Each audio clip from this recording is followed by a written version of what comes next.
Minggu ini, sebuah badan pemikir di Washington yang mempunyai hubungan lama dengan rejim Islam telah mengeluarkan satu laporan yang mendakwa mendedahkan konspirasi Israel bernilai $1 billion. Tetapi pada akhir segmen ini, Anda akan lihat dengan jelas mengapa angka itu adalah satu pembohongan. Selamat kembali ke Axis of Truth. Saya Emily Schrader, dan minggu ini Quincy Institute telah mengeluarkan satu laporan bertajuk Eighth Front yang mendakwa mendedahkan operasi pengaruh Israel bernilai $1 billion di dalam Amerika Syarikat. Dan saya ingin membawa Anda meneliti apa yang sebenarnya terkandung dalam dokumen ini, karena apabila Anda melihat bukti atau kekurangannya, dan Anda faham siapa yang berada di sebalik usaha ini, semuanya mula menjadi lebih masuk akal. Kita akan mulakan dengan nombor itu sendiri, $1 billion.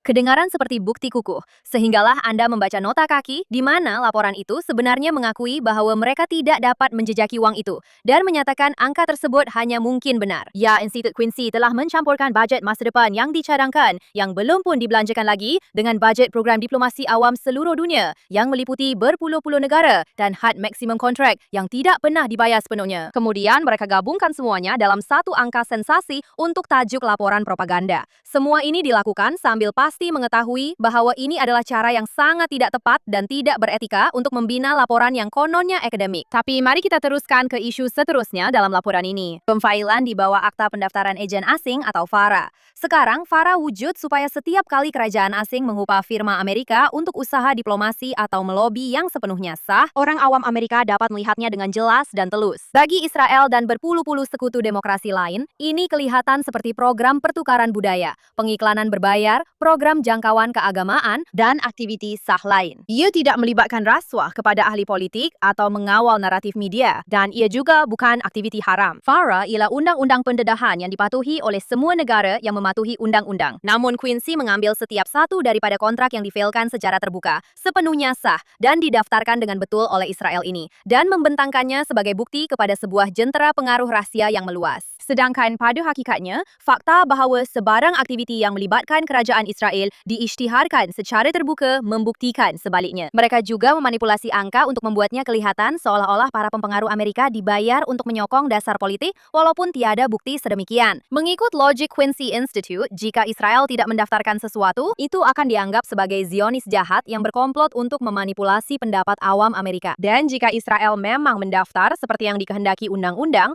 entah bagaimana itu juga dianggap sebagai bukti konspirasi tersebut. Beginilah logik musuh-musuh Israel. Sekarang, laporan ini juga bercanggah dengan dirinya sendiri mengenai sesuatu yang agak asas. Dan ia menghabiskan berpuluh-puluh muka surat menerangkan diplomasi awam Israel sebagai satu kuasa yang berpengaruh dengan sejarah membentuk pendapat rakyat Amerika.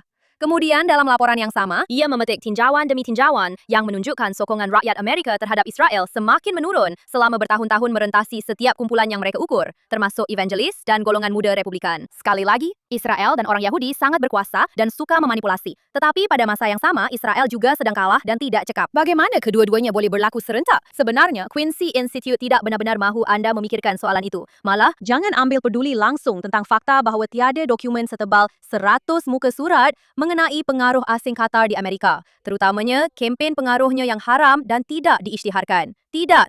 Quincy Institute yang diasaskan oleh jurucakap Republik Islam di Washington, Trita Parsi, berdiam diri tentang bagaimana Qatar menggunakan Al Jazeera sebagai contoh, salah satu rangkaian yang dibiayai oleh negara paling banyak ditonton di dunia untuk mempromosikan keganasan Islamis. Mereka juga dengan mudah berdiam diri mengenai kempen subversif rejim Islam di Iran yang merangkumi media dan media sosial dalam pelbagai bahasa. Tetapi salah satu perkara paling keterlaluan yang dilakukan oleh laporan ini ialah ia menyatakan kumpulan Amerika seperti AIPAC sebagai kononnya bebas, yang jelas sekali tidak benar dan merupakan satu lagi rujukan kepada trop kesetiaan berganda ini. Hakikatnya, AIPAC dibiayai sepenuhnya oleh rakyat Amerika dan tidak menerima arahan daripada kerajaan Israel. Jadi apa yang sebenarnya dikatakan oleh Quincy ialah semua sokongan Amerika terhadap Israel tidak dianggap tulen, yang mana, seperti yang dijelaskan, ialah salah satu stereotip anti-Semitic yang paling lama wujud. Dan adakah ia sesuatu yang menghairankan? Perkara terakhir yang patut diketahui tentang laporan ini ialah Quincy Institute diasaskan bersama oleh Trita Parsi, yang juga mengasaskan bersama National Iranian American Council. Ini adalah sebuah organisasi yang telah dituduh oleh pembangkang Iran selama bertahun-tahun sebagai berfungsi sebagai pelobi untuk rejim di Iran. Selain itu, Quincy Institute juga pernah berbohong sebelum ini dengan bersungguh-sungguh cuba menyebarkan pembohongan bahwa suara pro-Israel dibayar $7.000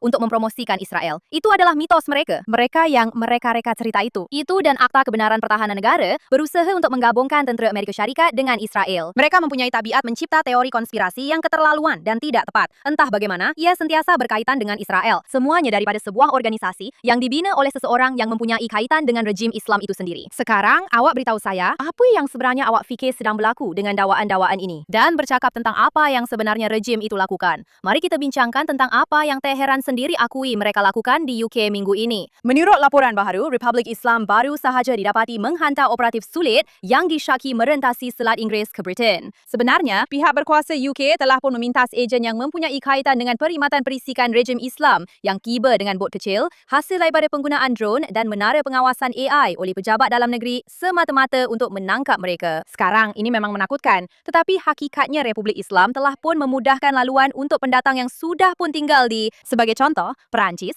sebagai balasan untuk bantuan apabila pendatang yang sama itu berjaya masuk ke England. Dalam kata lain, Tehran bukan sahaja menggerakkan ejen-ejennya sendiri, ia juga mendapatkan pengaruh untuk digunakan kemudian ke atas orang biasa sebelum mereka menjejakkan kaki di UK. Ini adalah penyusupan. Kini, hujung minggu ini, The Telegraph melaporkan bahawa pegawai-pegawai rejim sendiri memberitahu The Telegraph perkara itu. Beberapa laluan pemerdagangan manusia antara Timur Tengah dan Selat Inggeris sebenarnya dimiliki sepenuhnya oleh IRGC dan khususnya oleh satu unit IRGC yang dipanggil Unit 700. Ini adalah cabang logistik pasukan Quds, yaitu pasukan Quds IRGC, dan ia adalah unit yang sama yang telah dikaitkan dengan pembekalan senjata dan pembiayaan kepada Hamas, Hizbullah, dan Houthi di Yaman. Maksudnya, infrastruktur yang membekalkan senjata kepada kumpulan pengganas di seluruh Timur Tengah adalah infrastruktur yang sama yang kini membawa orang ke London, dan bukan kerana kebaikan hati mereka. Seorang pegawai Iran memberitahu The Telegraph secara jelas bahawa Tehran sudah pun mempunyai orang yang ditempatkan di London menunggu arahan.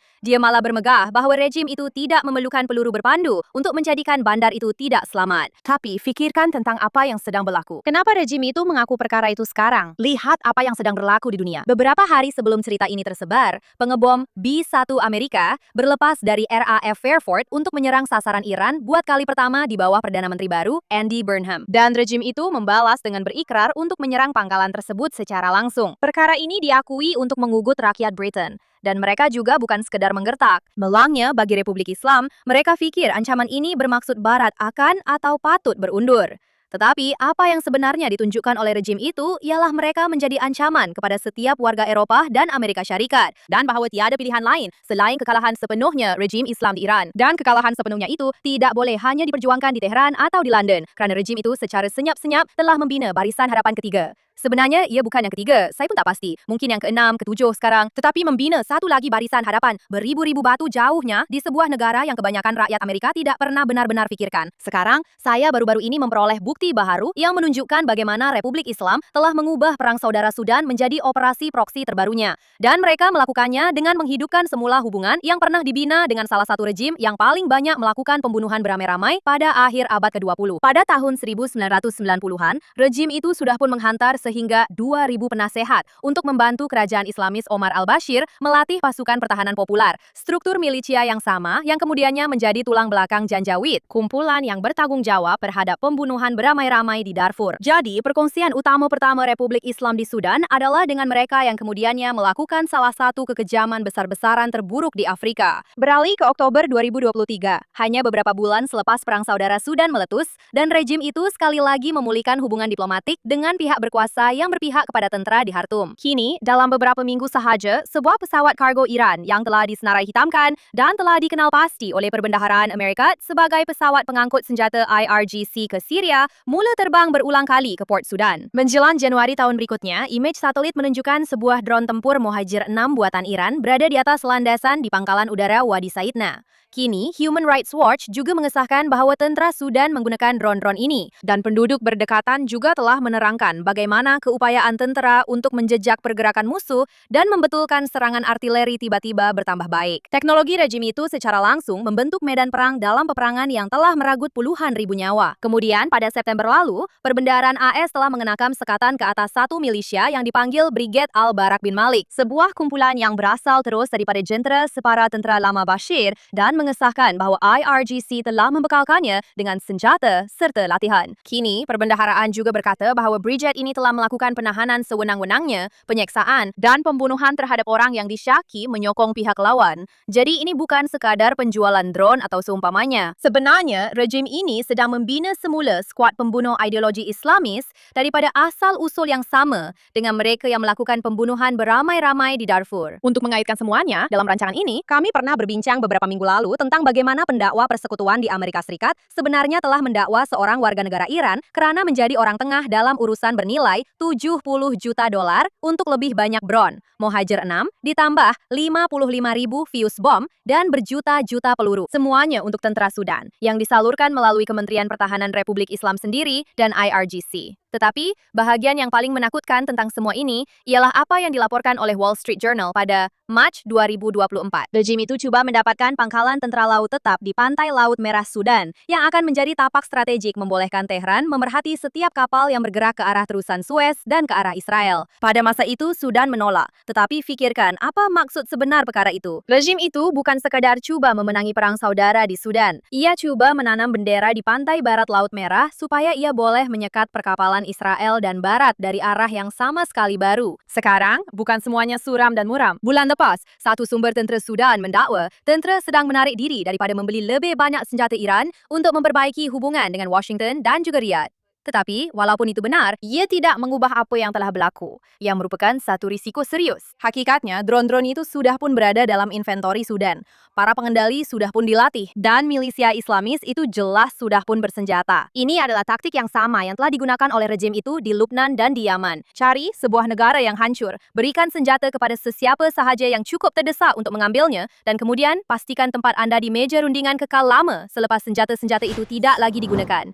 Sekarang, mari kita beralih ke segmen baik, buruk, dan hodoh kita. Dan malangnya, kita terpaksa mulakan dengan sesuatu yang lebih dekat dengan kita berbanding Sudan atau London, Bandar Raya, New York. Kisah buruk minggu ini ialah Datuk Bandar New York Zoran Mamdani dan tindak balasnya atau sebenarnya kemunafikannya selepas seorang lelaki yang menjerit Allahu Akbar menikam dua lelaki berhampiran sebuah sinagog di Upper West Side. Salah seorang daripada mereka ialah seorang lelaki Yahudi yang sedang dalam perjalanan untuk berdoa sempena Tisha B'Av. Sekarang, serangan ini tidak berlaku tanpa sebab. Ia berlaku hanya beberapa hari selepas Mamdani mengeluarkan video yang memanggil Netanyahu sebagai penjenayah perang dan mengatakan bahawa dia tidak dialu-alukan di bandar itu. Sementara warga Yahudi New York masih memproses video itu yang penuh dengan fitnah antisemit, Mamdani menghabiskan beberapa jam pertamanya selepas insiden tikaman itu dengan memuat naik tentang rancangan cukai perumahannya sebelum pura-pura mengecam tindakan yang sama yang pernah dia hasut sebelum ini. Apa yang difikirkan oleh Datuk Bandar tentang maksud sebenar mengglobalisasikan intifada? Komuniti Yahudi terbesar di luar Israel berhak mendapat seorang Datuk Bandar yang menganggap keselamatan mereka lebih penting daripada sekadar perkara sampingan kepada agenda dasar komunisnya yang tidak masuk akal. Tetapi sementara Mamdani berdiam diri tentang kejadian tikaman di kotanya sendiri, seseorang lain di seberang bandar sedang giat mempertahankan rejim yang menjadi inspirasi kepada kebencian seperti ini sejak awal lagi. Kisah buruk minggu ini ialah propagandis terkenal yang pro-Putin dan membenci Amerika, Max Blumenthal. Sekarang, Maxi muncul di Busboys and Poets di Washington minggu lepas untuk menyebarkan propaganda Republik Islam. Sementara penunjuk perasaan Iran Amerika berdiri di luar sambil memegang papan tanda yang tertulis, lebih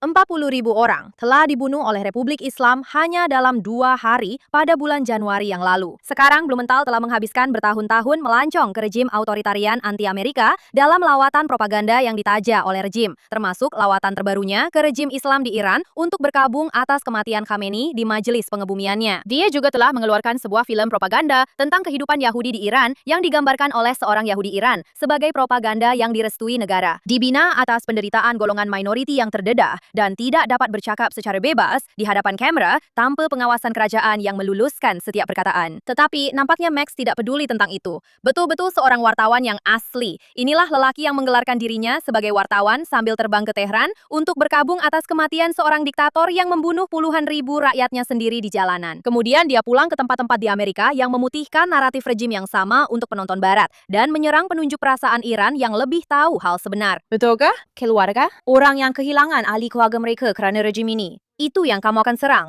Orang-orang ini tahu siapa kamu sebenarnya, Max. Dan sekarang, harapnya seluruh dunia pun tahu juga. Dan sekarang, dengan dua kisah yang agak suram, mari kita akhiri dengan sesuatu yang sebenarnya memberi saya sedikit harapan untuk minggu ini. Kisah baik minggu ini sebenarnya adalah Laura Loomer, yang telah pergi ke Ukraine dan melakukan sesuatu yang kebanyakan orang, sekurang-kurangnya di mata umum, sangat sukar untuk dilakukan. Dia mengakui bahwa dia telah silap. Loomer menghabiskan bertahun-tahun mengulangi beberapa naratif Kremlin tentang Zelensky dan tentang perang di Ukraine. Namun minggu ini dia benar-benar berdiri di Ukraine, melihat sebuah kubur besar yang menempatkan orang awam yang dibunuh oleh tentara Rusia, dan mengakui kepada jutaan pengikutnya bahwa dia telah hidup dalam ruang gema propaganda Rusia selama beberapa tahun. Dia juga bertemu dengan pegawai Ukraine yang mengawasi pertukaran tawanan perang, dan mereka menunjukkan kepadanya beberapa dokumen perubatan askar Ukraine yang telah dikembalikan. Ada yang mempunyai lambang swastika diukir di dahi mereka oleh pasukan Rusia. Dia juga duduk bersama Zelensky dan menemu ramah beliau. Sekarang, Loomer malah berkata bahwa dia tidak akan memadamkan hantaran lamanya kerana dia sebenarnya mahu orang ramai melihat sejauh mana dia telah terpengaruh. Dan itulah bahagian yang rakyat Amerika benar-benar perlu fahami di sini. Ini adalah satu kempen subversif asing yang disengajakan dan sebenarnya masih berterusan. Ia berfungsi tepat seperti yang dirancang dan pernah berjaya sebelum ini dengan Laura, salah satu suara paling berpengaruh di pihak kanan Amerika.